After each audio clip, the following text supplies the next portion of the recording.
So I use the electroacoustic setup for a lot of different kinds of music, and I found that it's best to have as much control be through the playing as opposed to me getting on the laptop. That's kind of the least interesting way for me to interact with the electronics. So I have a lot of different ways I can control what's going on musically. There's the MIDI controls. So there's the pad. That's kind of probably the most standard thing that a lot of drummers use, is triggering samples that way. That's how I got into this as well. So I have foot controls, and then I've got the pad up here, which I can use for different kinds of controls of parameters of the software that I'm using. The second level is the contact mics, and contact mics can be used either for triggering or for sounds. So for example, one thing I can use them for is if I want to increase the sound of my kit, I can run the contact mics through some effects and not have to worry about feedback, because they're very good at not bleeding into the speaker. So for example,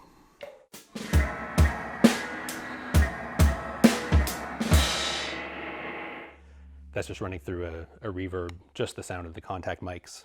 Then I can combine that with other kinds of controls. I have different synths that I'm running in the software, and I can take those sounds and then channel them through different kinds of effects like a vocoder. So if there's chords being played through any of the ways that I can trigger them, then I've got the sounds that I can basically run through whatever effects I want.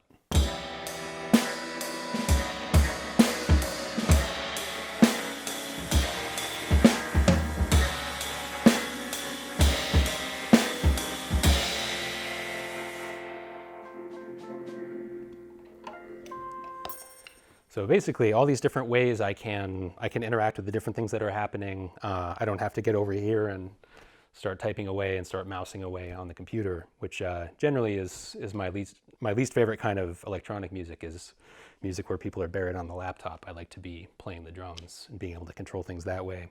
A few other things I can do, controlling things like looping, instead of having a separate pedal that I have to stomp on, like a loop pedal or something like that. In this case, I can trigger the start and the end of the loop using impulses from the contact mics. So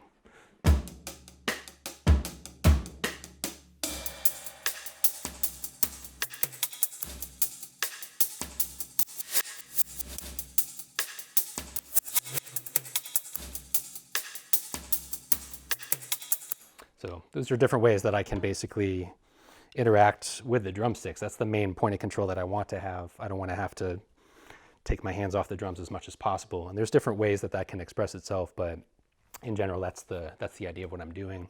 The final aspect of what I'm doing is these microphones right here, which I can use for live sample grabbing. Just an example here, this would be catching slices of the drumming that I'm playing, and then being able to access that with the MIDI controls.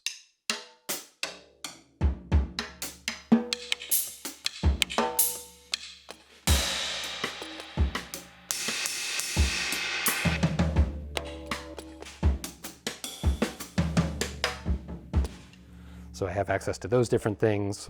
And as well as that, I don't just have to only rely on the MIDI control or the triggers. I can also have just the attack detection that's happening in the software, control different samples as well. So that way I have a lot of different ways that I can control any of the different effects or different synthesis techniques that I'm using in the software.